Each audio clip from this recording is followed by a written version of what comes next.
Okay, Hitesh काका, हसमुख काका, दीपक काका, त्रिमंत्र बुलाइए। जय सच्चिदानंद। जय सच्चिदानंद। नमो अरिहंताणं। नमो अरिहंताणं। नमो सिद्धाणं। नमो सिद्धाणं। नमो आयर्याणं। नमो आयर्याणं। नमो वसायाणं। नमो वज्रायाणं। नमो लोय सवसाहुणं। नमो लोये स्वसाहुणं। ऐसो पंचन मुक्कारो। ऐसो पंचनमुक्तारो। पावकणासनो। पावपणासनो। मंगलाणं च सौवेसिं। मंगलाणं च सर्वेसिं। परमं हवै मंगलम्। परमं वै मंगलम्। ॐ नमो भगवते वासुदेवाय। ॐ नमो भगवते वासुदेवाय। ॐ नमः शिवाय। ॐ नमः शिवाय। जय सच्चिदानंद। जय सच्चिदानंद। जय सच्चिदानंद। जय सच्चिदानंद। हरि कीर्तन, आपको कुछ प्रेयर आता है? ओके, मोटी बा, उन लोग को सिखाने का पड़ेगा आपको। ओके, हिता दीदी, आप डेली प्रेयर बोलिए प्लीज। जय सच्चिदानंद। हे दादा भगवान, आप मुझे ऐसी शक्ति प्रदान करें कि मैं अपनी हेल्थ को कभी भी कॉम्प्रोमाइज नहीं करूं, ताकि यह मेरा शरीर रूप साधन मुझे मेरे ध्येय को यानी कि पढ़ाई में और सत्संग में हमेशा सहायक बने। मैं पढ़ाई में बिल्कुल सिंसियर रहूंगी। मैं बुरी सोहबत से और कुसंग से हमेशा दूर रहूंगी, और कुछ भी हो मेरा सत्संग कभी भी छूटे नहीं, ऐसी परम कृपा करना। प्राप्त मन वचन काया का योग और अपनी आत्मा का उपयोग केवल परोपकार यानी कि जीव मात्र की सेवा के लिए ही करूं, जो सबसे बड़ा मानव धर्म है। मैं हमेशा अपने स्वयं के साथ और अन्य सभी लोगों के साथ के जीवन व्यवहार में विश्वसनीय, नैतिक और शुद्ध बनी रहूं, ताकि मैं बराबर दादा भगवान के जैसे मैन ऑफ पर्सनालिटी बन पाऊं। जय सच्चिदानंद। जय सच्चिदानंद, वेरी गुड। अपूर्वा दीदी, स्टडी? मुझे नहीं आती, थोड़ा सा मिस्टेक होता है। अनन्या दीदी, ये दीदी को क्यों नहीं आती है? ये अपूर्वा दीदी को क्यों नहीं आती है स्टडी? वो स्टडी नहीं करती, आप बोलिए। जय सच्चिदानंद। हे दादा भगवान, आप मुझे ऐसी शक्ति दे कि मुझे पढ़ने में, समझने में जो बाधाएं, अंतराय आते हैं, जो भी ऑब्स्ट्रक्शन आते हैं, उन सभी को तोड़ने का मैं दृढ़ निश्चय करती हूँ। आप ऐसी कृपा करें कि मेरे दर्शन ऊपर के आवरण टूट जाए, ताकि मेरी पढ़ाई सही ढंग से हो। आप ऐसी परम कृपा करें। जय सच्चिदानंद। जय सच्चिदानंद। Okay, Thakkar family. हाँ, जय सच्चिदानंद। हे दादा भगवान, हे दादा भगवान, हम हैं आपके बच्चे। हम हैं आपके बच्चे। दिल के हैं सच्चे, दिल के हैं सच्चे। फिर भी है कच्चे, फिर भी है कच्चे। काम करेंगे अच्छे अच्छे, काम करेंगे अच्छे। जय सच्चिदानंद। जय सच्चिदानंद। जय सच्चिदानंद। ओके, तो आप आज बहुत लोगों ने बहुत प्रॉब्लम है, मम्मी पापा फ्रेंड सबको, तो क्या प्रॉब्लम आ गया था दादा ज्ञान में, वो जरा बताना। ओके विधि दीदी। हाँ जय सच्चिदानंद। आज मेरे से कलम 1, कलम 4 और कलम 5 ब्रेक हो गई थी और टेढ़ापन भी हो गया था। कल मम्मी के साथ थोड़ा मेरा झगड़ा हो गया था खाने के बारे में। खुशी दीदी। क्या हो गया था? हाँ मतलब मम्मी ने खिचड़ी बनाई थी और मतलब मेरे को खिचड़ी खाने की इच्छा नहीं थी, तो दाल राइस भी बनने थे, तो मैंने मम्मी को बोला मेरे को दाल राइस खाना है, तो मम्मी ने बोला खिचड़ी खा तू। तो मेरे को गुस्सा आ गया कि क्यों नहीं, तो फिर मैंने खिचड़ी खाई और फिर खड़ी हो गई, तो फिर मम्मी मनाने आई ना, तो भी मैं नहीं खा रही थी, फिर खा लिया। तो आप कितना उम्र है आपका? 17 मम्मी से डिमांड करते हैं आप? मतलब कल ओ, हो गई। कौन सा रूल है घर में कि मम्मी से डिमांड करने का? ओके हिता दीदी आपको भी कुछ प्रॉब्लम हुआ था, बोलो। हाँ जय सच्चिदानंद। आज मैंने नमस्कार विधि और चरण विधि नहीं की है और मम्मी के साथ मुझे खाने में थोड़ा प्रॉब्लम हो गया था। मुझे ढेबरा नहीं पसंद है, लेकिन वो हर वीक में एक बार बनाती है, तो मैं उसको बोलती हूँ कि मैं नहीं खाऊंगी और फिर थोड़ा ही खा के खड़ी हो जाती हूँ, नहीं खाती हूँ ऐसा। इतना इतना घमंडी है? हमने सोचा तो आप तो बहुत अच्छी लड़की है। ओके अपूर्वा आपको भी प्रॉब्लम है खाने का? जय सच्चिदानंद। मुझे दूध और घी नहीं पसंद है, मैं वो नहीं खाती हूँ। ओके एक काम करना, ओ गाय का घी कल हमको रिपोर्ट देना, उसका फायदा क्या होता है और गैरफायदा क्या होता है। ये हाँ। उम्र में ये घी गाय का नहीं खाएगा तो क्या होगा, जब मेरी उम्र आएगा तो क्या हो जाओ, जरा सोचने का होता। अब वत्सल जय सच्चिदानंद। बोलो बोलो, आपका रिपोर्ट वहां भी खाने में खाने का चल रहा है, बोलो आपको क्या? खाने में सब अच्छा लगता है। ओह क्या बात, हमने अच्छा आपका नाम डाया, वत्सल बोला है। अब अनन्या दीदी। जय सच्चिदानंद। आज मम्मी ने जो बनाया था वो खा लिया था। ओ तो ठीक है, पर कैसे आपको खाने के बारे में क्या बिलीफ है?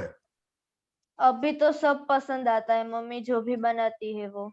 ओ क्या बात है, ये अभी दादा का फैमिली सब अच्छा होने लगा है, एक्सेप्ट अपूर्व को प्रॉब्लम है। ओके हरियन कीर्तन। जय सच्चिदानंद। देखो आप तो जैम वाला है, केचप वाला है, तो कल बताना उसका क्या क्या फायदा है। ओके ओके ओके चिनाए। बताएंगे।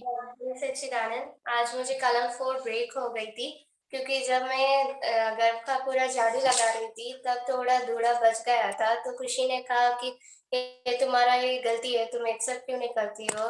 तो मैंने एक्सेप्ट तो किया था, फिर वो उससे भी ज्यादा होने लग गई। तुम क्यों नहीं करती हो, मैं बताती हूँ तब क्यों नहीं करती, ऐसे करने लग गई, तो मुझे थोड़ा उससे अभाव हो गया। और आज मुझे खाने में सुबह मम्मी ने पॉरेज बनाई थी, तो मैंने खाने में वो खा लिया अच्छे से, पर रात का खाना कैबेज था, मम्मी बना रही थी, तो मुझे मन आया कि दही के साथ खा लूं, पर मम्मी ने कहा नहीं, रात को दही खाओगी तो गला खराब हो जाएगा और तुम्हें कोल्ड हो जाएगा। फिर भी मैंने सिप करके लेकर आई और खाई, इसलिए ब्रेक हो गई। ओके दादी माँ। हाँ जय सच्चिदानंद। आज मैंने मम्मी की मदद की थी। नो कलम एक बार की थी, मतलब मैंने 5 टाइम्स की थी। क्यों 5 टाइम्स किया था? दूसरा टाइम नहीं मिला 5 दूसरा के लिए, कि नहीं करना चाहती है आप? के खुशी दीदी।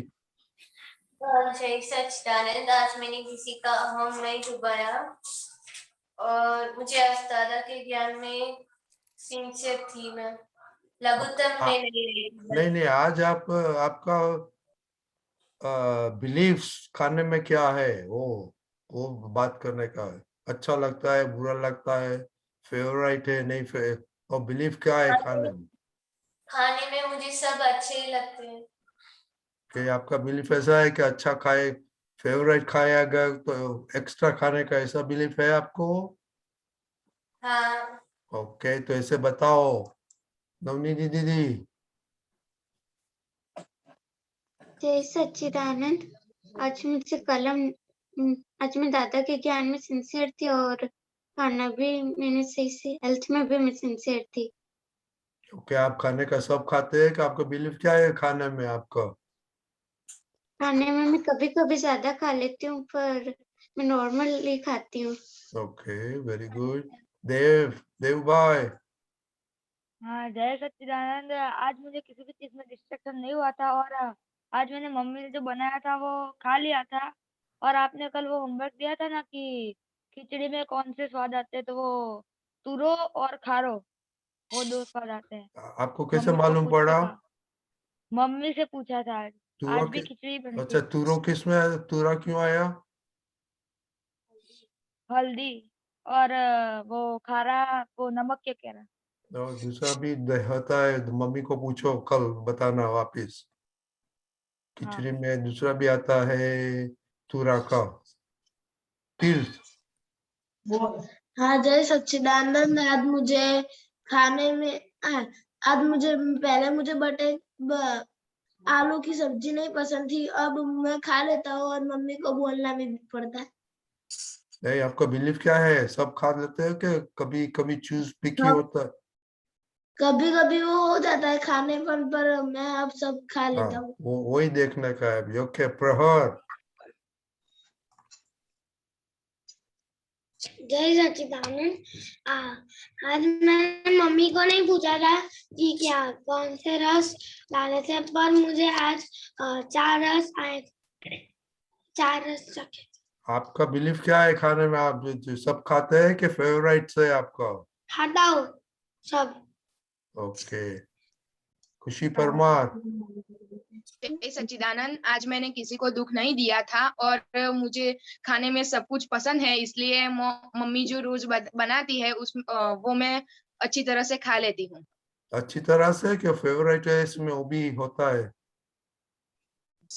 नहीं नहीं, जो भी बनाती है वो मैं खा लेती हूँ ओह, वेरी गुड। कि मुझे सभी पसंद है। ओके, सबको अभी जमपुर से जाना पड़ेगा खाने के लिए। तकसीबा। जय सच्चिदानंद। ऐसा तो मैं सारे सब्जी खाती हूँ, लेकिन मैं कभी भी बैंगन और मेथी दोनों की मिक्स सब्जी नहीं खाती हूँ। लेकिन आज मम्मी ने बनाया था तो सुबह रात दोनों टाइम खाना था, तो मैंने सुबह को तो नहीं खाया, लेकिन अभी रात को मैंने तो कभी चखा भी नहीं था। मुझे सोचती थी कि ये कड़वा होता है, लेकिन आज मैंने खाया तो मुझे पसंद आया। Okay, very good. और कौशल। कुशाल। जय सच्चिदानंद। आज वैसे मुझे खाने में थोड़ी चीजें नहीं पसंद, मुझे बैंगन और करेला नहीं पसंद, तो मुझे सिर्फ करेला और बैंगन नहीं पसंद और लौकी भी, बाकी मुझे सब पसंद है। ओके, मम्मी को बोलना अभी 5 दिन आपको करेला खाने का है। ओके, और आपकी दीदी किधर गई? वो दर्शना की फ्रेंड की बर्थडे पार्टी थी, इसलिए वो बर्थडे पार्टी में। Okay, no problem. Okay, I think I got everybody. Deepak आदर बोलेगा बाद में, दोनों आप तो पुत्र अहमदाबाद से बोलेगा बाद में। हमको एक एक्स्ट्रा वेरी इंटरेस्टिंग शब्द इंट्रोड्यूस करने का है। ओके दीपक दादा।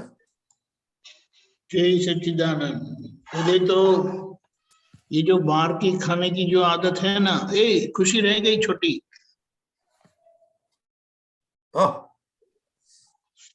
और दूसरी दादी रही। ओके, छोटी दादी। हाँ जय सच्चिदानंद। मुझे खाने में प्रॉब्लम तो नहीं होती है, मुझे सब पसंद है और आज भी मैंने सब खा लिया था। आप करेला में खाती है? हाँ खाती हूँ। ओके, दीपक दादा आरुष बाकी रह गया। आरुष किधर है? Thank you Aarush. हाँ जय सच्चिदानंद। आज सुबह तो मैंने मम्मी ने जो दिया था वो खा लिया था, और अभी जो रात को मम्मी ने ढेबरा बनाया वो मुझे नहीं पसंद था, तो मैंने यहाँ पे नानी के घर पे आके दूसरा जो नानी ने बनाया था वो खा लिया। अच्छा, अभी बच्चे लोग एक काम करना, कोई डेबरा और जो कुछ नहीं आता है वो पैकअप करके आप उस दिन उपवास रखने का, और पैकअप करके हसमुख काका, दीपक दादा को भेज देना। ओके ओके दीपक दादा। यस, लेकिन देखो दादा, हाँ आरुष बोलो। हरी, हाँ हसमुख काका मेरे पास ही रहते हैं। हाँ तो नजदीक ही एक दिन रहते हैं। जो नहीं अच्छा लगता है खाने को, तो आप उनको बुला लेने का। आप काका को बुला लेना। उपवास हाँ, करना उनको- और हसमुख काका के घर पे भेज देना। ओके। हाँ। खाने के बारे में जो आयुर्वेद के कुछ नियम है, वो जो मोनिका को बताया था मम्मी ने कि रात को दही नहीं खाने का, लेकिन कढ़ी खा सकते हैं। लेकिन दही खाएंगे तो आपको सर्दी हो जाएगी, और आयुर्वेद मना करता है क्योंकि वो अपने शरीर को बिगाड़ती है। समझ गए? इसका कारण समझेंगे तो अपने आप अपना आग्रह मिट जाएगा।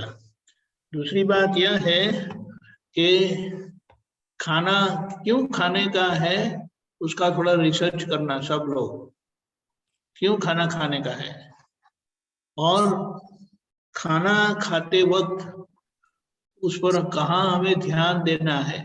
जैसे दादा बाबा ने बताया है कि सब टेस्ट को जानना वो बहुत अच्छी बात है, उससे हमारी जानने की शक्ति बहुत ऊपर जाती है, और उससे हम बहुत हमारी वो जानने की शक्ति यानी आत्मा की शक्ति बढ़ती है। दूसरी बात यह है कि वो क्या विधि आ गई, दाल चावल में क्या आता है? वो तूर की दाल आती है, फिर राई होती है, मेथी होती है। खिचड़ी में क्या आता है? उसमें चावल होते हैं और उसमें भी तूर की दाल ही होती है। बराबर है। सेव ममरा में क्या आता है? सेव मुमरा में भी चावल ही आते हैं। चावल और दाल बदल जाती है, चने की दाल होती है। हाँ। अभी कोई भी फॉर्म में आपको दाल चावल मिलता है तो झगड़ा क्या करने का उसमें? सही बात है। देखो ऐसा है ना, हम अवस्था से हिल जाते हैं, लेकिन अवस्था को कैसे हमें एडजस्ट हो जाना है वो हमें ज्ञान सिखाता है। अगर ये दृष्टि रही तो खिचड़ी या दाल चावल में फर्क क्या है? कोई फर्क लेकिन नहीं हम है। नहीं खाएंगे या झंझट करेंगे मम्मा के साथ तो कितना बुरा है। सही है? हाँ सही है। हाँ, और एक फिर से ये बात बताना है क्योंकि बार बार हमें ये बात समझना जरूरी है। कुछ भी खाना खाते हैं वो 6 रस का ही बना होता है, और ये 6 रस के बाहर कोई खाना होता नहीं है। लेकिन कुछ खाने के कारण कुछ खाना अगर आप खाएंगे तो अगर आपकी सेहत पर, हेल्थ पर असर करता है तो नहीं खाना चाहिए। यानी कि खाना चाहिए या नहीं खाना चाहिए, लेकिन ये मुझे पसंद है, ये मुझे पसंद नहीं है, वो आपकी डिक्शनरी में से धीमे धीमे निकाल देना है। क्या समझे? डिक्शनरी में से निकल ही जाना चाहिए, फिर असर नहीं होगी। हमें तो खा सकते हैं या नहीं खा सकते हैं, इतना ही होना है। डेबरा में क्या आता है? ये डेबरा नापसंद वाले जो आरुष और हेता है ना, तो डेबरा किससे बनता है? गीता दीदी बोलिए। दादा मेथी होती है उसमें। हाँ, तो मेथी नहीं खाते आप? खाता हूँ। खाते हैं, मेथी का शाक होता है तो खा लेती हूँ, लेकिन मुझे डेबरा स्पेशली नहीं पसंद है। हाँ, लेकिन डेबरा में और चीज आती क्या है वो तो बोलो। गेहूं का लोट आता है, थोड़ा चना का लोट आता है, फिर दादा सब बाजरी का मसाले लोट आते भी हैं। आता है। ठीक है, मसाले आते हैं। दादा बाजरी का लोट भी आता है। हाँ, वो बाजरी का अगर बनाएंगे तो भी उसमें क्या फर्क पड़ता है, ढेबरा खाएंगे या उसकी सब्जी बनाएंगे। लेकिन अगर हम मुंह चढ़ाएंगे तो मम्मा को कितना दुख होगा। देखो, मैं गेहूं खाता नहीं हूँ, अवॉइड करता हूँ अगर हो सके तो।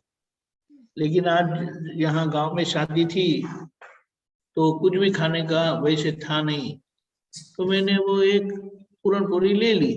वैसे मैं खाता नहीं हूँ, आप समझ गए। हाँ ये तो मेरी सेहत पर असर करता है, फिर भी मैंने ऐसा संभव से निकाल किया।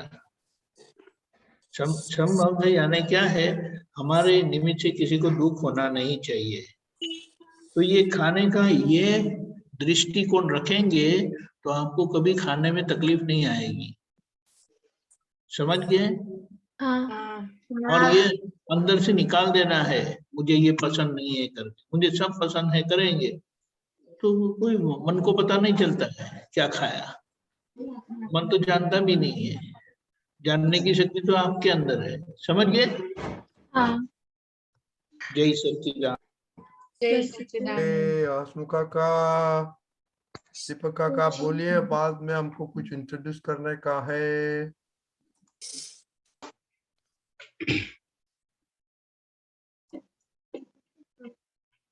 हसमुख काका, दीपक काका आपको कुछ बोलो। हाँ हाँ, दीपक भाई बोला जी। ओके। जय सच्चिदानंद। जय सच्चिदानंद। खाने के बारे में बताया ना दीपक दादा ने, क्या बताया। हमें खाने का क्या है, तो हमें टेस्ट के लिए खाते हैं। हम क्या किसके लिए खाते हैं, टेस्ट के लिए खाते हैं, हेल्थ के लिए नहीं खाते हम। ख्याल में आया। हमें ये पसंद है, वो पसंद है, हमें ये खाना है, चटपटा खाना है, तो क्या है, तो हम मन बताते हैं तो खा लेते हैं ऐसा। लेकिन अपनी हेल्थ के लिए कौन सा अच्छा है वो मालूम नहीं हमें। ख्याल में आया। आहार का बहुत बड़ा विज्ञान है, आहार विज्ञान बोलते हैं उसको। हमारी हेल्थ के लिए कौन सा अच्छा है, कौन सा अच्छा नहीं है, वो हमें मालूम होना चाहिए। हेलो। हाँ हाँ, सुनते हैं हाँ, दीपक काका। वो खास ख्याल में रखने का अपन। जैसे मेथी, अभी सर्दियों में मेथी, हरी मेथी आती है ना, तो हम खाते नहीं है, लेकिन मेथी अच्छी गुण है, वो मेथी का गुण। कड़वा आता है ना इसमें, तो वो ज्यादा कड़वा नहीं होती है। दीपक दादा ज्यादा कड़वा होती है नहीं होती। हाँ, तो पराठे खाते हैं हम मेथी के, मेथी की सब्जी खाते हैं, तो सर्दियों में बहुत अच्छा है ये, हमारी हेल्थ के लिए अच्छा है। हमें पसंद नहीं है तो थोड़ा खा लेने का, कितना, थोड़ा ले लेने का। थोड़ा तो थोड़ा करके खाएंगे तो अपन वो खाने लग जाएंगे। फिर शुरुआत में अच्छा नहीं लगता है, लेकिन 2-4 बार ऐसा खाते हैं तो फिर हमें अच्छा लगने लगता है। वो हमारी हेल्थ के लिए भी अच्छा है। ख्याल में आया। हाँ पराठा अच्छा नहीं लगता तो हम नहीं खाते, लेकिन थोड़ा खाने का, क्या करने का, थोड़ा खाने का। हाँ, आधा खाओ आप, फिर क्या होता है देखो आप। हमारी हेल्थ को पसंद नहीं है तो नहीं, मत खाओ। अगर हेल्थ में कुछ प्रॉब्लम आती है, ख्याल में आया, तो नहीं खाना चाहिए। इतना पक्का रखने का, बराबर है ना। हाँ। और वो कौन सी कलम है आहार की, 7। तो बार बार बोलने की, वो खाने बैठते हैं तो भी विधि करके ऐसा बैठने का। दादा भगवान मुझे समरसी खुराक खाने की शक्ति दे। ख्याल में आया। किसको नहीं आता है कलम नंबर 7, किसको नहीं आता है। वत्सल आपको आता है, कीर्तन हरि आपको आता है, 7th कलम। हे दादा भगवान नहीं मुझे नहीं नहीं, किसी ने बोलने का नहीं है। आता है, किसी को नहीं आता है। मुझे नहीं आता, हाँ तो कब सीखेगा आप? थोड़े दिनों में सीख जाऊंगा। ओके, नेक्स्ट वीक में सब पक्का होना मांगते। ओके दीपक दादा बोलिए। बस खत्म हो गया मेरा। ये खास बोलने का है, सब बोल के फिर खाने का। ओके हसमुखा का आपको बोलने का है कुछ? हाँ, हाँ बोलिए। तो पहले का जो टाइम था, आज से 100 वर्ष 200 वर्ष 500 वर्ष या इससे आगे का जो समय था, वो समय पे ये हॉस्पिटल या ये सब सिस्टम नहीं थी। ये हॉस्पिटल और ये सब सिस्टम कितने टाइम से शुरू हुई? तो ऑलमोस्ट 150 या 200 साल पहले से उसकी शुरुआत हुई। तो उससे पहले लोग बीमार नहीं पड़ते होते? पढ़ते होगे। पढ़ते होते थे। तो क्या वो टाइम पे लोग क्या करते थे? तो क्या वो टाइम पे जो घर के अंदर जो अपने मदर होती है, उनको ही वो किचन का इतना ज्ञान था कि घर के अंदर जो भी आज अपने बच्चे हैं या उनका जो शादी किया हो तो उनका हस्बैंड है, तो घर के अंदर जितने भी सदस्य होते थे, तो उनको क्या खिलाने से उनको रोग नहीं होवे, ऐसे ही वो खाना बनाते थे। समझ गए? तो क्या तो अभी भी अब मेरे मम्मी पापा जो भी है, जो वो बनाते हैं, वो कौन से हिसाब से बनाते हैं? को हमारी प्रकृति के हिसाब से बनाते हैं, बराबर है? तो भाई ये खाने से उनको ये फायदा होगा, ये बीमार नहीं होगा, ये बनाने से उनको ये नहीं होगा। तो क्या है, वो जितना जितना उनका बना है वो हम खाते जाएंगे, तो क्या होगा? तो क्या दवा खाना से दूर होते जाएंगे हमने। और अपने मन के हिसाब से दीपक भाई ने बताया ना कि मन के हिसाब से खाएंगे तो क्या होगा? तो क्या बार बार दवा खाना जाना पड़ेगा। तो क्या घर के अंदर ही हमारी जो मदर है वो नंबर 1 डॉक्टर है। कौन है नंबर 1 डॉक्टर है? तो मालूम होता है कि भाई क्या टाइम पे क्या बनाने का, कौन से सीजन में क्या बनाने का, क्या खिलाने का, कितना खिलाने का। तो वो जो भी टाइम पे जो जो बनाते हैं, तो वो अगर अपने को नहीं सेट आता है तो थोड़ा थोड़ा लेके लेकिन खाने का, तो क्या होगा कि धीरे धीरे अपनी हेल्थ में भी वो अपने को सपोर्ट करते जाएंगे, बराबर है? तो ऐसा ऐसा करते जाओगे तो आपको धीरे धीरे खाने के अंदर रुचि बढ़ती जाएगी और कंप्लेंट धीरे धीरे कम होती जाएगी, बराबर है? ठीक है, ओके। तो अभी देखो, आप आपका सबके घर में पापा है, मम्मी है, काका है, काकी है, फोए फुआ है, मामा मामा, दादा दादी, दो दो दो तीन तीन चार चार दादा दादी। आपने जरा स्टडी करना कि उन लोग कितना मेडिसिन लेते हैं। ओके, उन लोग को कितना हेल्थ प्रॉब्लम है। आप तो अभी 20 साल के भी नहीं हुआ है, तो अभी से केयरफुल रहेगा तो बहुत फायदा होगा। और हॉस्पिटल का दरवाजा भी नहीं देखना पड़ेगा। हसमुख काका ने जो बताया है ना, तो ये सीरियसली लेने का। ओके, अभी एक मिनट दीपक दादा। ओके, देखो, अभी आज सुना हमने मम्मी के साथ प्रॉब्लम होता है, खाने के साथ प्रॉब्लम होता है, ये होता है। हमको एक साल हो गया, तो अभी हमने भेजा है और कंप्लेसेंट वर्ड्स बोला है। तो कंप्लेसेंट वर्ड्स में हिंदी और गुजराती का भी हमने ट्रांसलेशन करके भेजा है। तो कंप्लेसेंट शब्द क्या होता है कि हम लोग सब अच्छा है चलता है ऐसा सोच के गाड़ी चलाता है, तो उसमें गाड़ी में क्या फ्यूल डालते हैं, फ्यूल है नहीं, टायर में प्रेशर है कि नहीं, और ध्यान नहीं रखते। इसलिए ये अपना 3 गोलों में अपना कंप्लेशन हो गया है कि हम ध्यान से नहीं देता है। तो कुछ हमारा अपना लाइफ क्या होता है, चलता नहीं है बराबर। तो अभी से वेरी सिंप्लीफाइड रिपोर्टिंग करेगा कि अभी घर में आपका बिहेवियर, पापा मम्मी, आपका स्टडी में क्या है वही देखने का है। मम्मी से गुस्सा होता है, मम्मी से बोलता है कि हम नहीं खाऊंगा, वो खाएंगे, बताने का। वो जरा देखने का कि आपने ऐसे, व्हाई वी डू दैट, हम क्यों करते हैं ऐसे? हम तो हमारी बात तो बचा सकते हैं कि हमको मम्मी को कभी भी नहीं बोल सकते कि ये नहीं खाऊंगा वो बना दो, कभी, इम्पॉसिबल। नॉट कि अपना मम्मी स्ट्रिक्ट था, टोटली हमारा मम्मी नॉन स्ट्रिक्ट था। तो ये रिस्पेक्ट, यू नो, किसी को लघुतम भाव करने का है। तो अभी अब सब ये सब अपने चीज सब अपने लॉकर में रख दिया है। तो अभी से please let us get it out of the locker and ध्यान रखे कि 1 2 3 बात में ही ध्यान रखने का। मम्मी पापा से रिलेशनशिप, खाने के साथ रिलेशनशिप और शरीर के साथ रिलेशनशिप, उसमें कभी किधर आलस आ जाती है वो ध्यान नहीं रखते। वही वो वेरी सिंप्लीफाइड अभी रिपोर्ट करना पड़ेगा। ओके सबको। दीपक दादा आप बोलिए कंप्लेशन के बारे में, और आपको भी कुछ बोलने का था।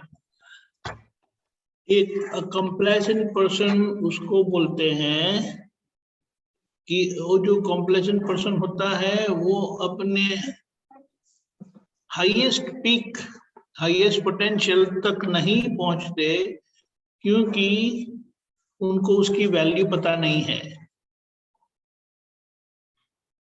तो अगर हमें हमारी हाईएस्ट पोटेंशियल यानी ताकत को खुली करनी है, शक्ति को खुली करनी है, हमें दादा भगवान जैसे मैन ऑफ पर्सनालिटी बनना है, तो हमारी ये एटीट्यूड में से हमें निकलना पड़ेगा। तो कब निकल पाएंगे कि हमें उसकी वैल्यू समझ में आती है, उसकी कीमत, उसका परिणाम क्या है वो समझ में आ जाएगा। यही हमें समझना है।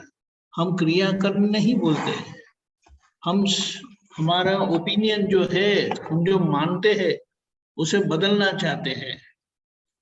यानी एक मान्यता हम लेके आए हैं, ये अच्छा है, ये बुरा है, ये पसंद है, ये नापसंद है, लेकिन सही समझ से हमारी मान्यता बदल जाने से हम इस संकुचितता में से बाहर आके हमारी शक्ति को पूर्णता से खुली कर पाएंगे।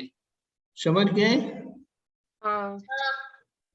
और दूसरी बात यह है कि खाना सभी को खाना पड़ता है, कोई खाए बगैर नहीं रह सकता, और इसीलिए खाने को इनहेरेंट यानी अन्वय, जो सभी जीवों को उसकी संज्ञा होती है, खाने की संज्ञा यानी जो जिसके बगैर चलता नहीं है। लेकिन यह जो संज्ञा है वो हमारे अंदर मन की ग्रंथि बन गई है। मन की ग्रंथि यानी मान्यता बन गई है, ये पसंद नहीं, ये पसंद नहीं है, और उसके कारण हम जो खाते हैं उससे हम बीमार होते हैं। अगर संज्ञा से खाना खाएंगे तो जो हमें खाना चाहिए वो कुदरती, नेचुरली हम खाना खाएंगे और उससे हमारी सेहत अच्छी रहेगी, और हम जो पढ़ाई में और सत्संग को मिस करना नहीं चाहते तो वो कभी भी होगा नहीं। यानी हम सत्संग कभी मिस नहीं करेंगे, पढ़ाई में कभी लूज नहीं करेंगे। और पहला जो सुख है हेल्थ, तंदुरुस्ती, वो जो हम हमारी प्रेयर में, प्रार्थना में बोलते हैं, वो सहजता से हमें प्राप्त होगा। इसीलिए खाने के ऊपर ग्रंथि हमें ड्रैग ना कर जाए, खींचे ना, लेकिन हम उसे स्वाद का ऊपर फोकस करें। ये 6 स्वाद पता है ना सभी को? वो 6 स्वाद में क्या क्या है वही हमें उसके ऊपर ही फोकस करना है।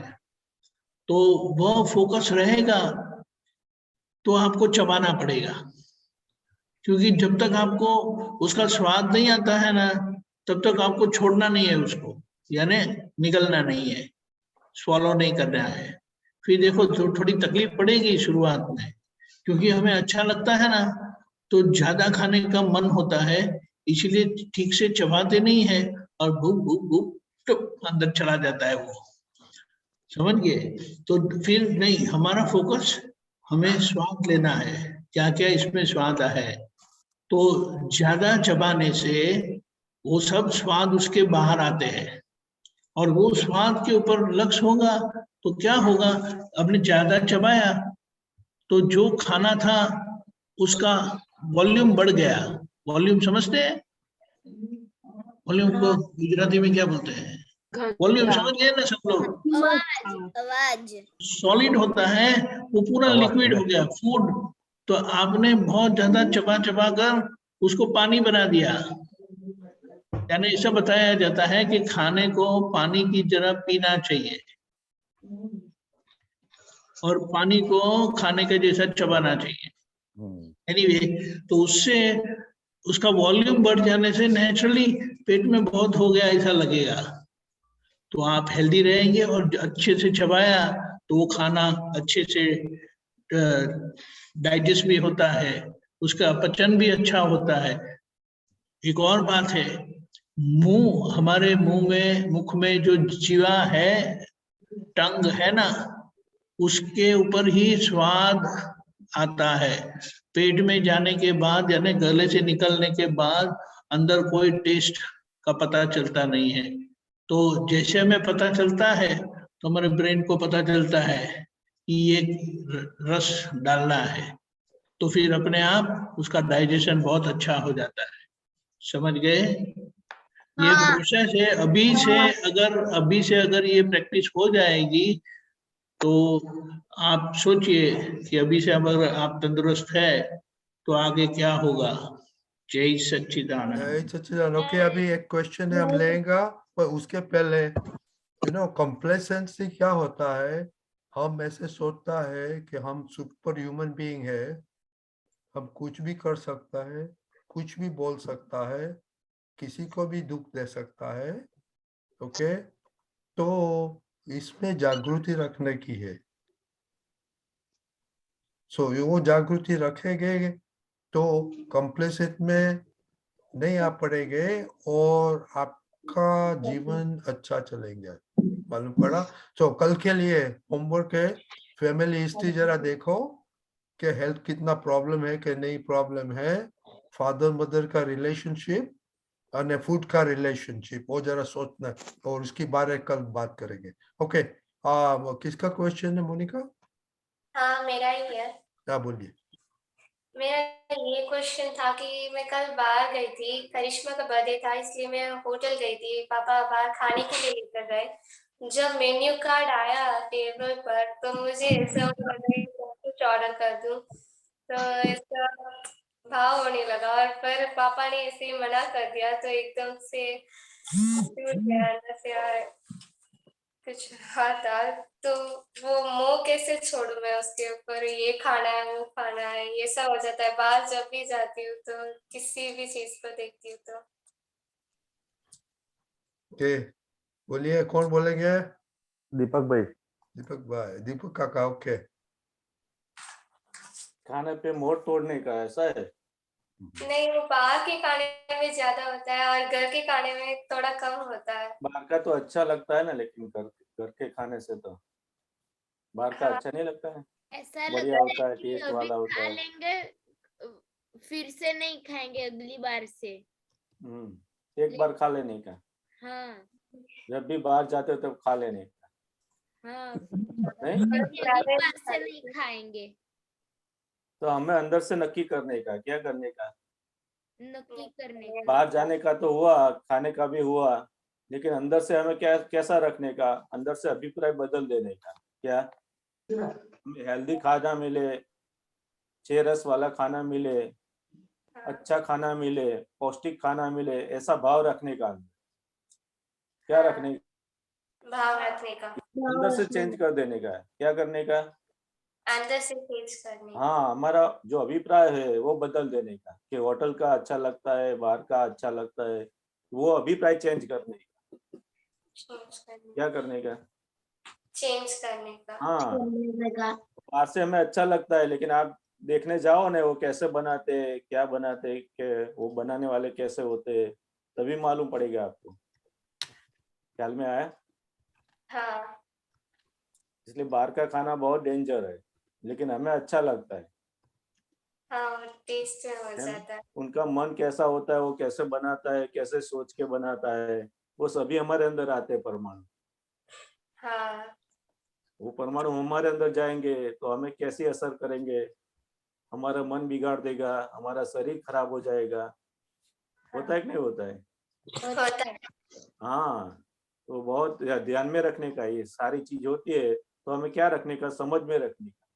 समझ में रखना। जब भी ऐसा संजोग आता है बाहर जाने का, पापा के साथ कि कोई फ्रेंड सर्कल के साथ, तो ये चेंज कर देने का, अंदर से क्या करने का, दादा भगवान को प्रार्थना करने का, हाँ और अंदर से चेंज कर देने का, हमारा भाव बदल देने का, तो अपने आप वो संजोग फिर आएंगे। ऐसा हाँ ध्यान में आए?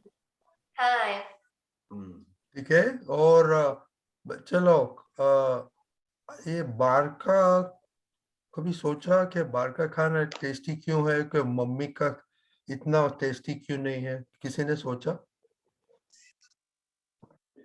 वो बाहर वाला क्या क्या अंदर टेस्ट के लिए डालते होगे? आपने कुछ सोचा? हमारा भाव बदल दे तो अपने आप वो संजोग फिर आएंगे। ऐसा तो किसी का YouTube चल रहा है, ओके, तो ये सोचने का कि उन लोग टेस्टी कैसे बताता है, वो सब junk, non healthy, poisonous thing डाल के करते हैं, ओके। और जो पॉइजनस यानी वो शरीर के लिए अच्छा नहीं होता है, वो केमिकल्स डालते हैं। केमिकल्स का क्या होता है, किसको मालूम है? अभी कैंसर होता है, किसको मालूम है? कैंसर डिजीज, कैंसर होता है कि नहीं पब्लिक को? होता है। हाँ, तो ये देख, मार्केट में कैंसर कॉजिंग इंग्रेडिएंट्स बहुत है, उन लोग के बहुत रिसर्च चल रही है, तो इसलिए वो जरा सोचना बाहर खाने के लिए, यू नो। ओके दीपक दादा, आपने बोलने का वत्सल को क्वेश्चन। ओके दीपक दादा, आपकी बात वत्सल को क्वेश्चन लेगा। ओके, क्विकली, वैसे तो केमिकल तो नेचुरल होते हैं ना, नहीं।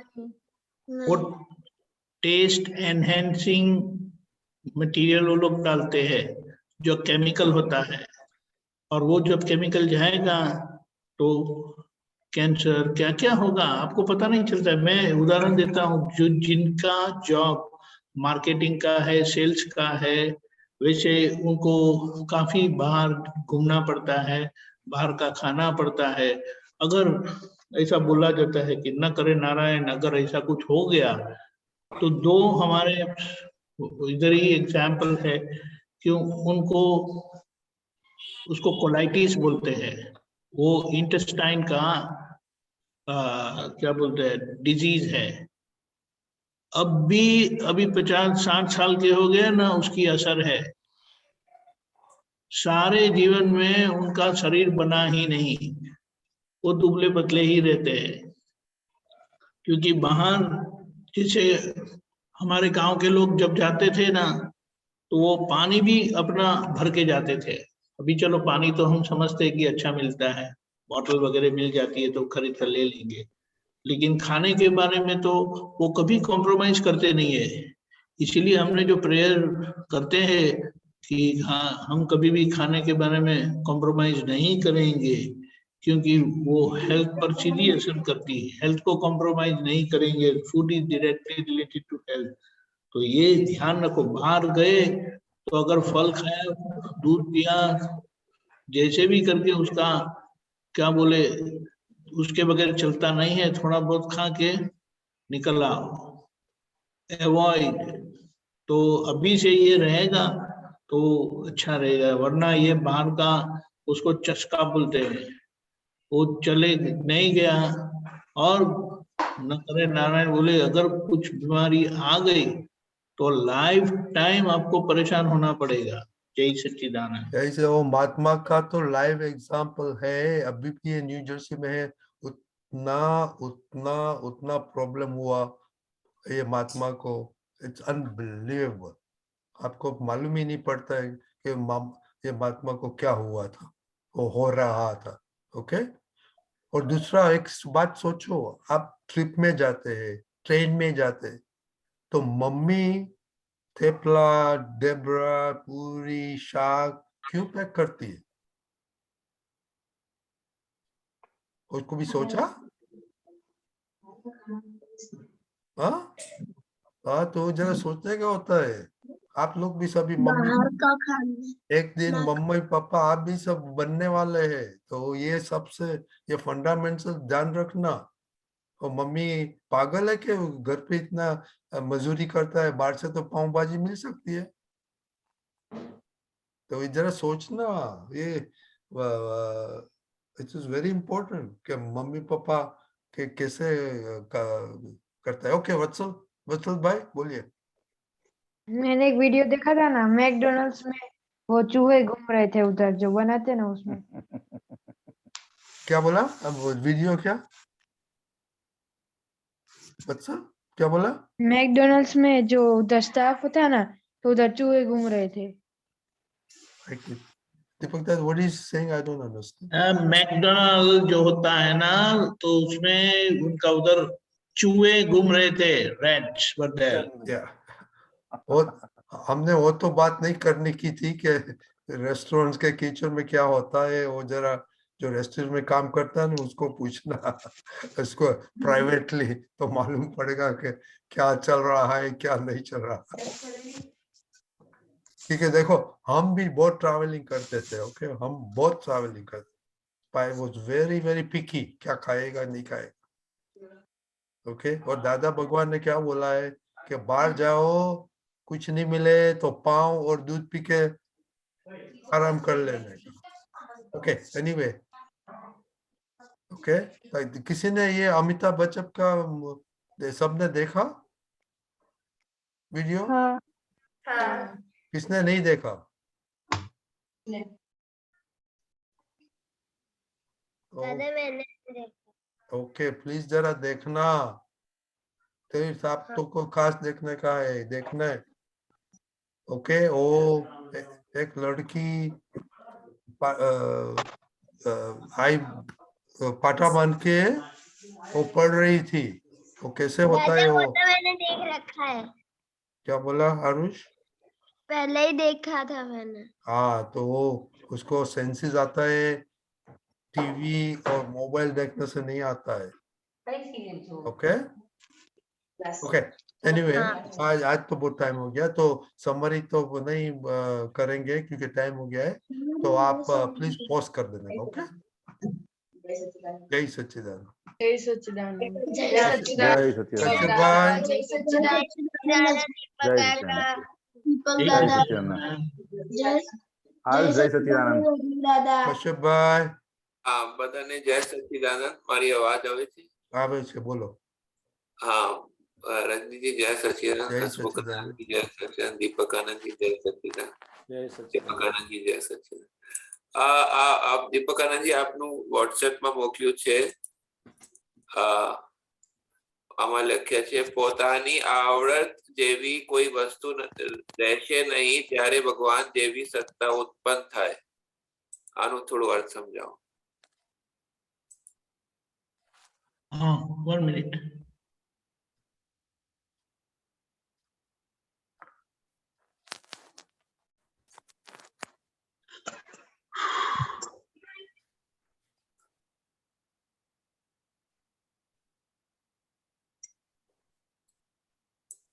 આવડતનો શું અર્થ છે?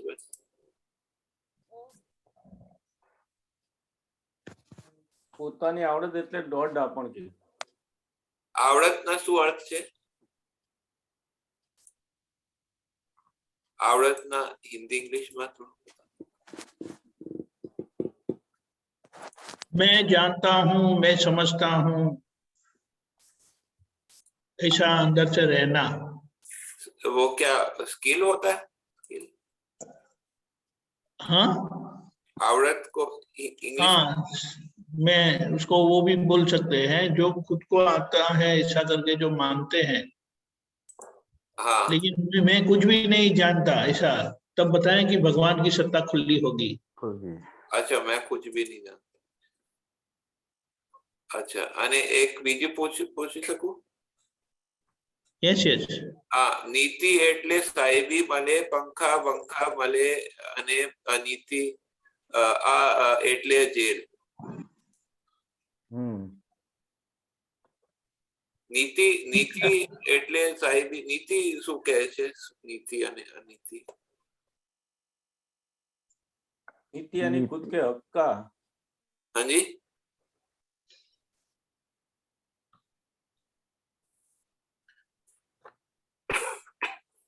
નીતિ અને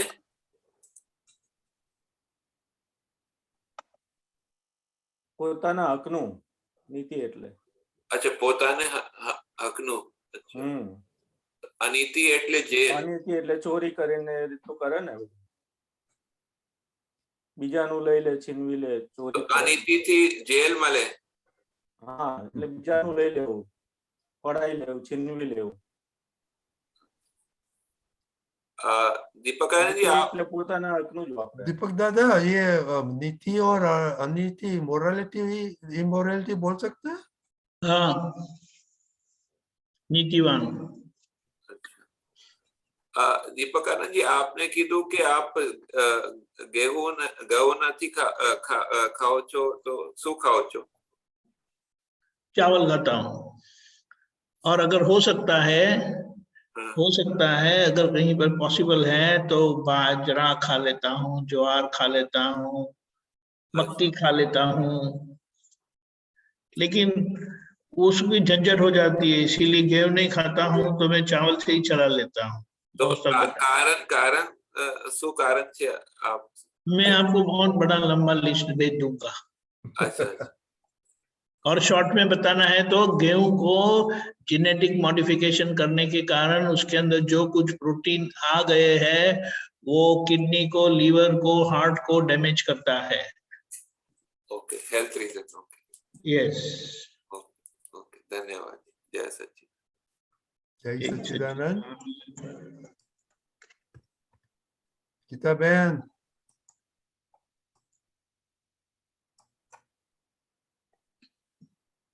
जय सच्चिदानंद। रजनीकांत अंकल सर जय सच्चिदानंद। जय सच्चिदानंद। जय हर्षमुख सच्चिदानंद। आनंद जी, जय सच्चिदानंद। दीपक आनंद जी अहमदाबाद, जय सच्चिदानंद। दीपक आनंद जी किलनपुर मुंबई, इंगोद। करेक्ट।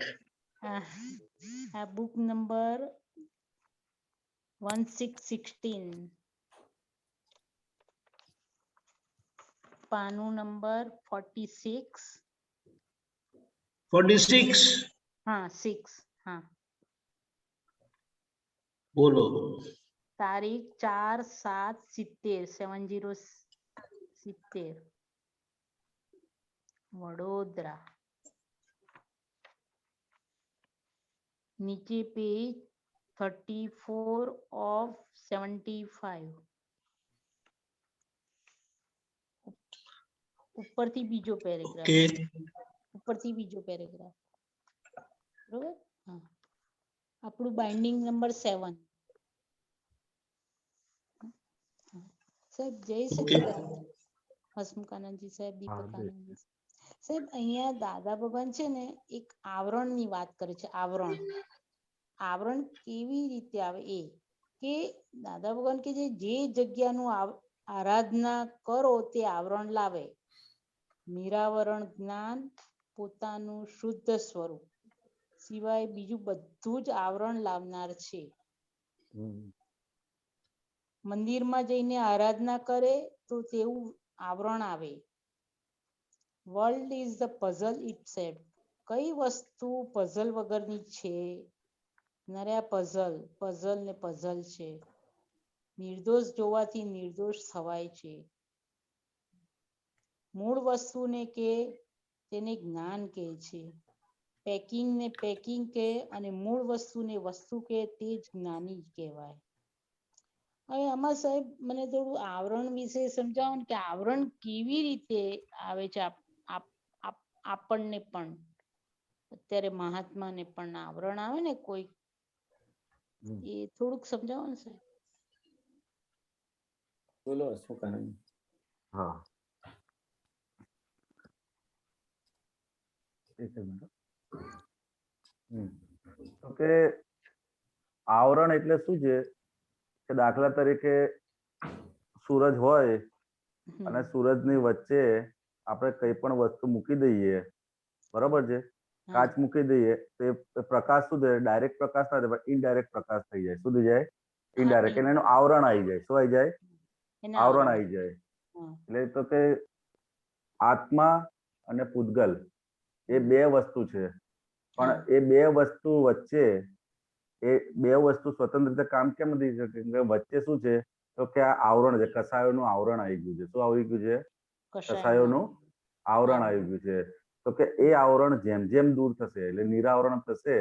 જ્ઞાન પોતે શુદ્ધ છે અને આ બાજુ પ્રકૃતિ પણ શુદ્ધ છે, પણ એ બે વચ્ચે રહ્યું છે શું? તે વચ્ચેનો જે ભાગ છે ક્રોધ માન માયા લોભ, તો કે એ જગ્યા ઉપર શું આવી ગયું છે કે આવરણ આવી ગયું છે. એ આવરણને લીધે આપણને એ જે શુદ્ધાત્માનો અનુભવ જે થવો જોઈએ એ થતો નથી. અને શું થાય છે તો કે ક્રોધ માન માયા લોભનો નિરંતર આપણને અનુભવ થયા કરે છે. એટલે કઈ પણ વસ્તુ અત્યાર સુધી શું થયું છે તો કે જે જગ્યાનું આરાધન કરો તે આવરણ આવે. તો કે અત્યાર સુધી આપણે શું કર્યું કે પ્રકૃતિનું આરાધન કર્યું છે, એના લીધે શું થયું છે કે આખું આવરણ આવી ગયું આપણી પર. શું થયું? ક્રોધ માન માયા લોભનું જ આરાધન કર્યું છે ને અત્યાર સુધી આપણે. હું હસમુખ છું, હું આ છું, હું આ છું, એમ કરતા કરતા કરતા એના પર શું થયું તો કે એ દરઅસલ પ્રકાશ ઉપર એક આવરણ આવી ગયું. શું આવી ગયું? આવરણ આવી ગયું. પોતે છે શુદ્ધાત્મા, પણ આરાધન શું થયું તો કે હસમુખ નું આરાધન થયું.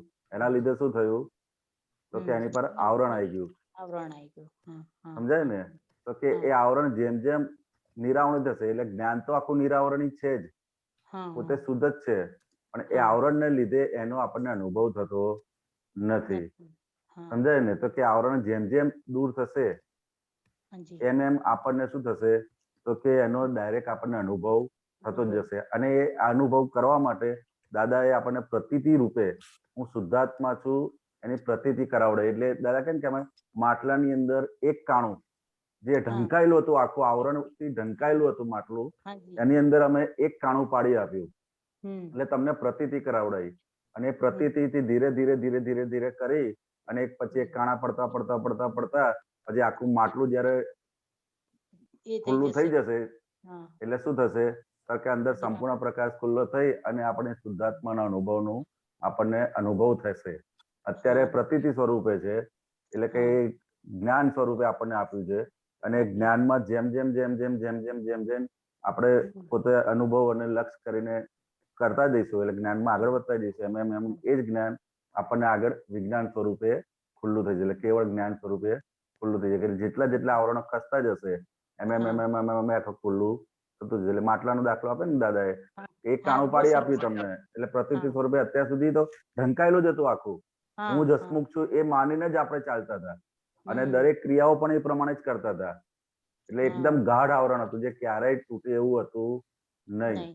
પણ આ જ્ઞાની પુરુષની એવી કૃપા થઈ કે એ આવરણ તમારું અંદરથી એમને અંદર આવરણ માં ભેદ પાડી આપ્યો પ્રકૃતિ ને એની વચ્ચે. સમજાય ને? એટલે આવરણ ધીરે ધીરે ધીરે ધીરે ખસતું જ જાય છે આપણું. જેટલું જેટલું આજ્ઞામાં રહીએ આમાં રહીએ એમ કરતા કરતા આવરણ ધીરે ધીરે શું થાય છે ખસતા જ જાય છે બધા. અને ખસતા જશે એટલે પછી જયારે સંપૂર્ણ નિરાવરણ થઈ જશે ત્યારે બેવ છૂટું ને છૂટું જ રહેશે. એટલે દાદા ભગવાન કહે ને કે અમને સંપૂર્ણ આવરણ જયારે ખસી ગયું ત્યારે આ જ્ઞાનમય અંદર ઉત્પન્ન થયું. સમજાય ને? એટલે મંદિર પછી કે છે ને દાદા મંદિરમાં જઈને આરાધના કરે તો તેવું આવરણ આવી જાય.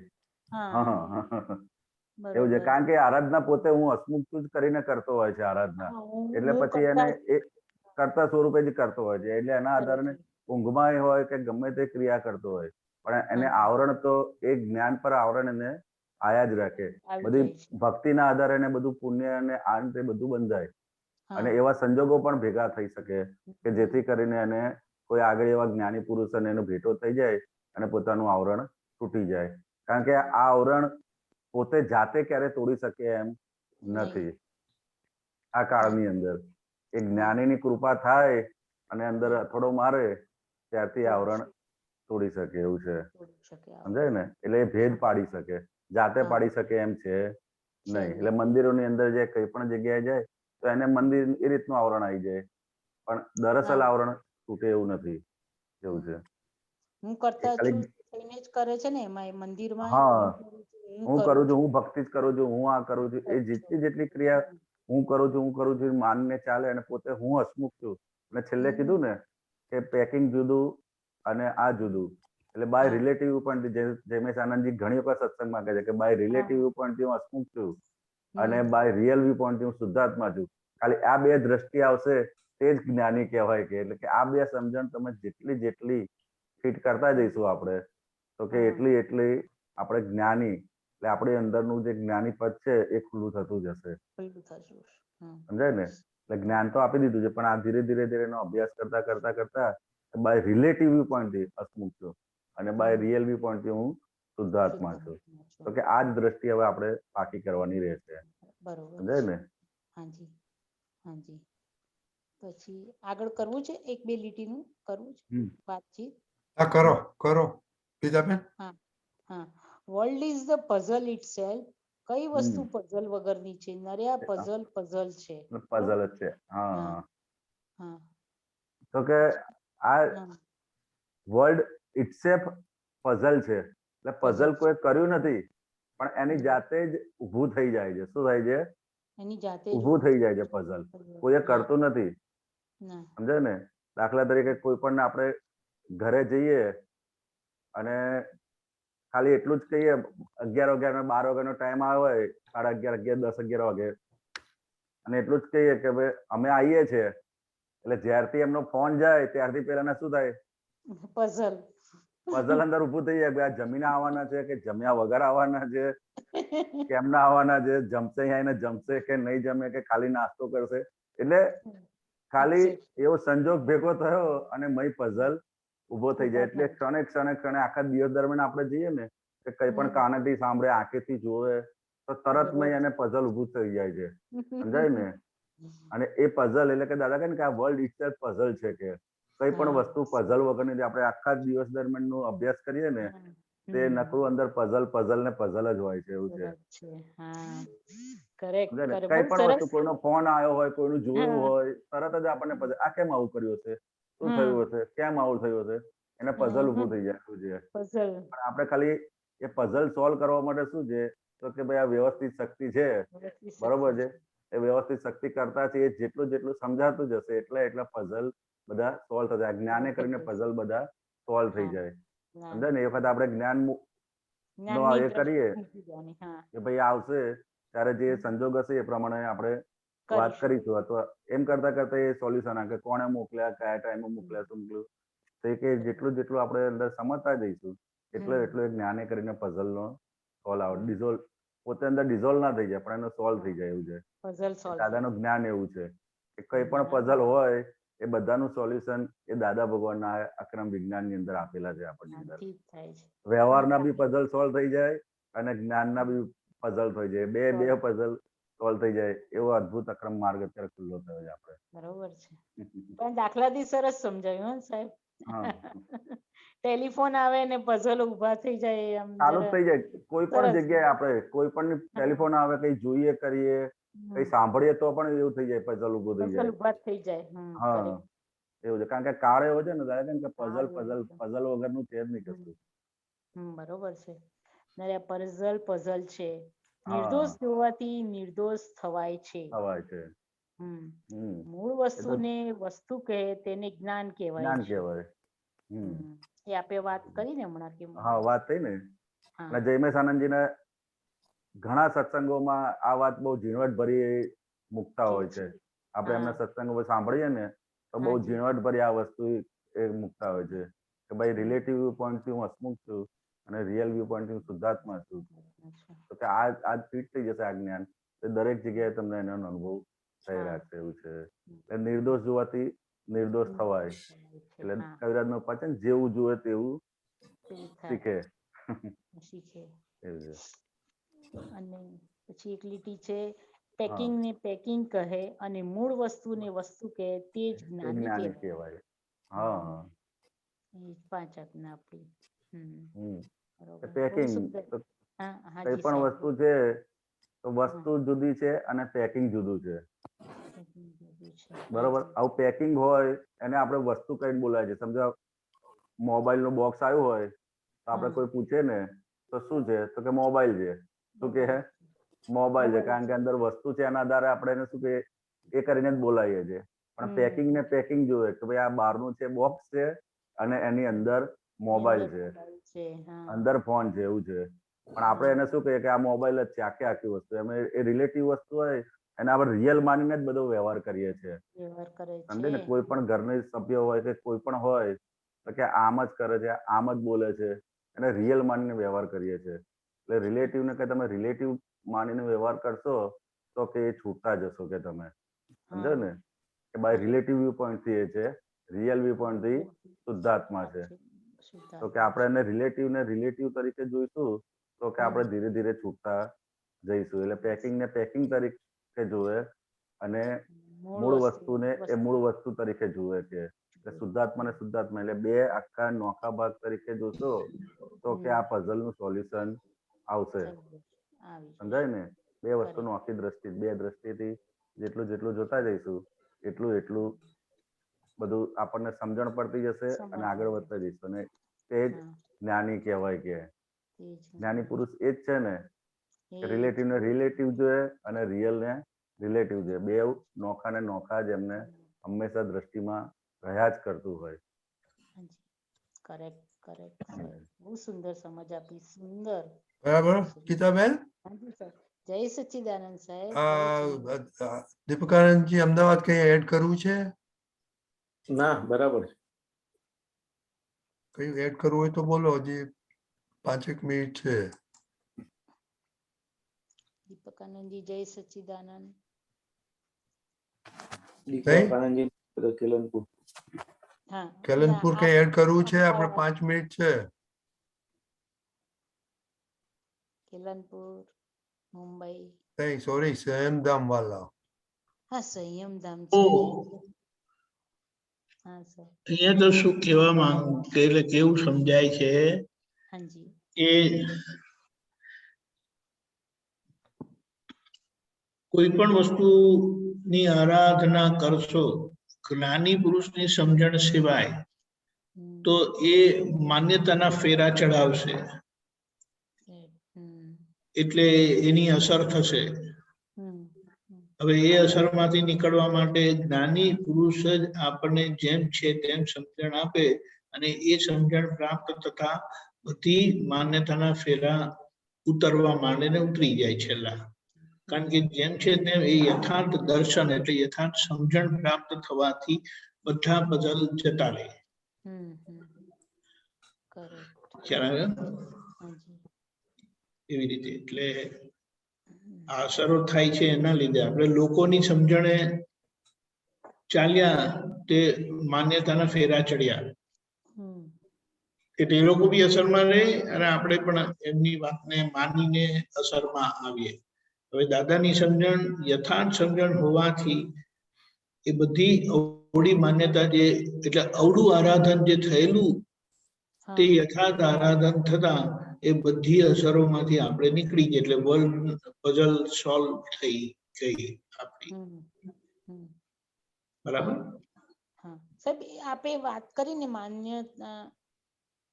માન્યતાના ફેરા.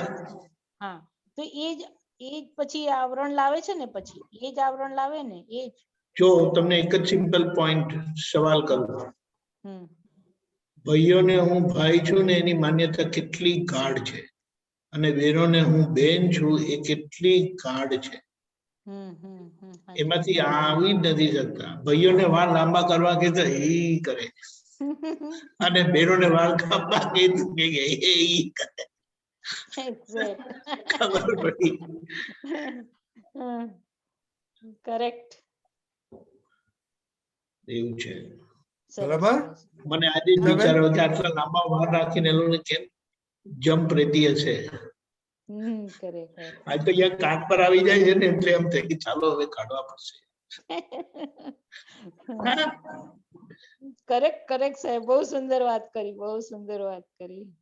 આપણે લાગે છે પણ આ બેઝિક, વેરી બેઝિક, વેરી સરસ સરસ. પણ ધીમે ધીમે આપણું આ જ્ઞાન કામ કરી રહ્યું છે ને બીજી બધી અસરોમાંથી જતા પછી આ પણ અસર નીકળી જશે. જરૂર જરૂર સાહેબ, જરૂર. બરાબર ગીતાબેન?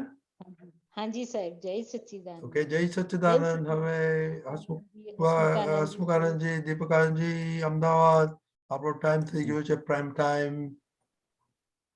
જય સચ્ચિદાનંદ. જે આપણે છૂટાપણાનું સામાયિક રાખ્યું અને એના પરથી ઘણા લોકોને બહુ સરસ ફોડ પડ્યા છે, કારણ કે એ સમજણ, એ પ્રયોગ દાદા ભગવાને ખુદ આપેલો જ, એટલે આપણે સમજી શકીએ કે એમણે પોતે એ પ્રયોગનો કેવો ઉપયોગ કર્યો હશે અને કેવું આરાધન કર્યું હશે, અને એ પ્રયોગ એમણે આપણને આપ્યો. અને 87 માં આપેલો એ પ્રયોગ અવારનવાર કરતા હતા, સામાયિકના પ્રયોગ. પણ આ વખતે આ ઝૂમમાં આપણે ઇલેબોરેટ એટલે આમ લાંબા સમય માટે કર્યું અને એ લક્ષમાં રાખતા બીજી એક દાદા ભગવાનનું સૂત્ર મળ્યું છે, જેને હું હમણાં મૂકું છું quickly. But it is really very good. આપણને આપણી અંતરાત્મા દશા ખબર પડે, આપણને જાગૃતિ ક્યાં ખુલ્લી થઈ એ ખબર પડે, અને હવે આપણે શું કરવાનું એ આપણને આખી આપણી અંતરાત્મા દશા આપણને ખબર પડે. એ અંતરાત્મા દશા એ જ પુરુષાર્થની ભૂમિકા છે, અને એ પુરુષાર્થની ભૂમિકામાં આપણે જાગૃતપણે કેવી રીતે રહીએ, અને આ વ્યવહાર જે અસહજ છે, પ્રકૃતિ બધી અસહજ થયેલી છે, તેમાંથી બધો કચરાવાળો ભાગ જોઈને એ નીકળી જાય તો પછી કે આત્મા તો સહજ જ છે, પ્રકૃતિ સહજ થઈ એટલે આપણું કામ પૂરું. એટલે પછી આપણે અંતરાત્મા દશામાંથી પરમાત્મા પદ સ્વાભાવિક રીતે સહેજે એના પરફેક્ટ ટાઈમે આવશે. તો આપણે ખાસ કરીને આપણા ઘરના સંબંધીઓ જોડે, કારણ કે ઘરના લોકો માટે એટલા બધા અભિપ્રાયો પડેલા હોય છે, નજીકથી જો કરેલું હોય, એ આમ કરે છે, તેમ કરે છે, આવું બોલે છે, તેવું બોલે છે, તો કે એમાંથી નીકળવા માટે આ બહુ સરસ પ્રયોગ આપ્યો.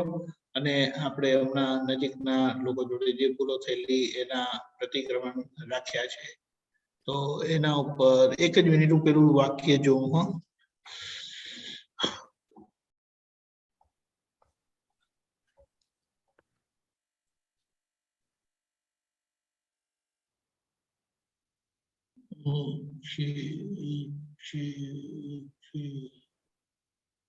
હા, મળ્યું.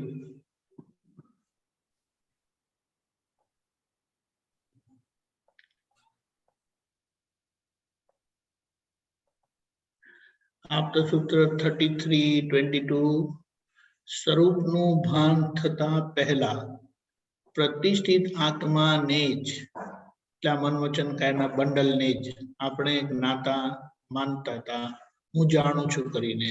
સ્વરૂપ જ્ઞાન પછી, જ્ઞાન મળ્યા પછી એ જ્ઞાતા પોતે જ, એ જ્ઞાતા એટલે જે પોતે માનતા હતા તે જ્ઞાતા એ જ્ઞેય થઈ જાય છે.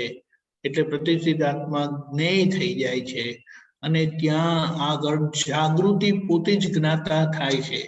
એટલે એ જાગૃત દશામાં આવી જાય છે. એ હું, પેલો હું, નામ તે હું, તે જતું રહ્યું.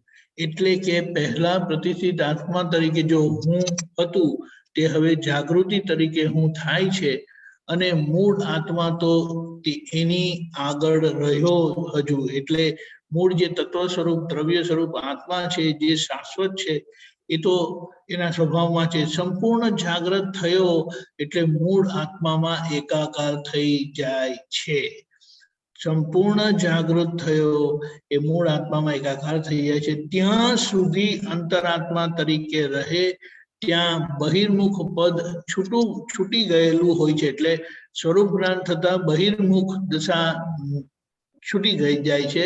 પ્રતિષ્ઠિત આત્માને જ પોતે જ્ઞાતા માને છે, એમાંથી નીકળી જાય છે, અંતર્મુખ થાય છે, અંતરાત્મા દશા રહે છે. અંતરાત્મા દશા પૂરી થતા એટલે કે વ્યવસ્થિત શક્તિ એક્ઝેક્ટ સમજાતા ક્રિયાના ભાગના કરવાપણામાંથી આપણે ટોટલી છૂટી જતા પરમાત્મા પદ પ્રાપ્ત થાય છે. એટલે પેલા એ આખો આ પ્રોસેસ બહુ સરસ છે, હું મૂકીશ આપણા કમ્યુનિકેશનમાં મેસેજમાં. તો આપણે મેં મોકલાવી દીધો. Okay fine, very good. આપણે એ કરીએ છીએ, આપણે શું કહીએ, હું પ્રાર્થના બોલાવું, વિધિ બોલાવું છું અને તમે ફોલો કરજો. તમારું નામ બોલજો. રાઈટ. હે દાદા ભગવાન, દાદા ભગવાન, હે શ્રી સિમંદર સ્વામી પ્રભુ, હે શ્રી સિમંદર સ્વામી પ્રભુ, શુદ્ધાત્માના દિવ્ય જ્ઞાન પ્રકાશમાં, શુદ્ધાત્માના દિવ્ય જ્ઞાન પ્રકાશમાં, પ્રજ્ઞ પ્રકાશમાં, આજ દિન સુધી દેહધારી દીપકાનંદથી જે નજીકના સંબંધો સાથે દોષો થયા છે તેને હું મારી અંતરાત્મા દશામાં જાગૃત અંતરાત્મા દશામાં પ્રગટ અંતરાત્મા દશામાં જોવાનું સામાયિક પ્રતિક્રમણ કરવાની પરમ શક્તિ આપો, શક્તિ આપો, શક્તિ આપો. હે શુદ્ધાત્મા ભગવાન તમે જુદા, દીપકાનંદ જુદા. હે શુદ્ધાત્મા ભગવાન તમે રિયલ છો, દીપકાનંદ રિલેટિવ છે. હે શુદ્ધાત્મા ભગવાન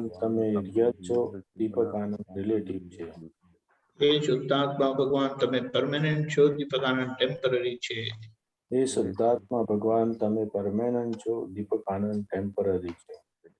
અવસ્થા માત્ર કુદરતી રચના છે. મન વચન કાયાની અવસ્થા માત્ર કુદરતી રચના છે.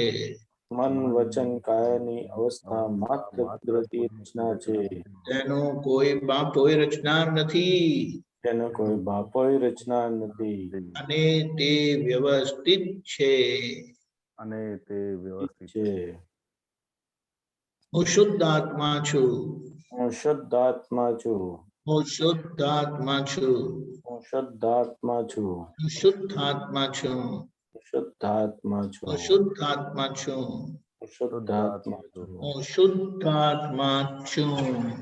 શુદ્ધ આત્મા છું. જય સચ્ચિદાનંદ. જય સચ્ચિદાનંદ.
જય સચ્ચિદાનંદ.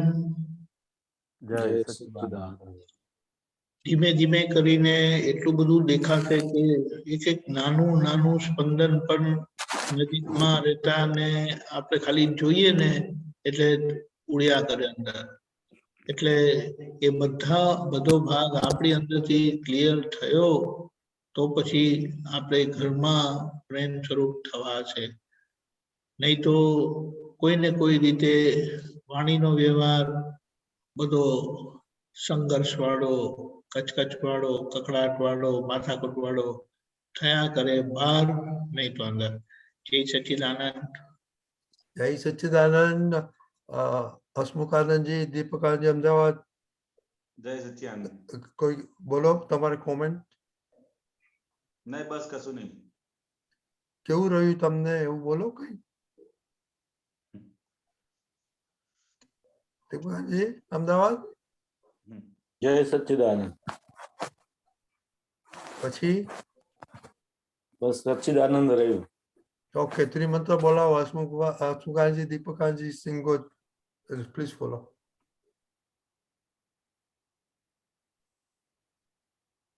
જય સચ્ચિદાનંદ.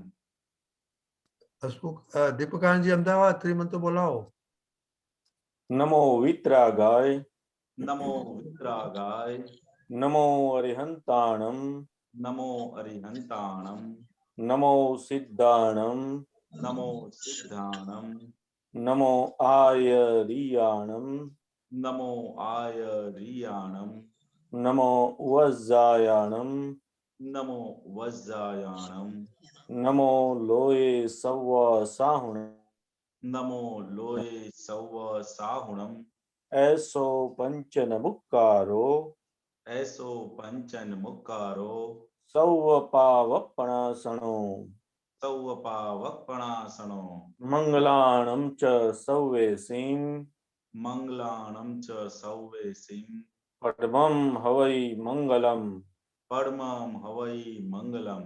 ओम नमो भगवते वासुदेवाय ओम नमो भगवते वासुदेवाय ओम नमः शिवाय ओम नमः शिवाय।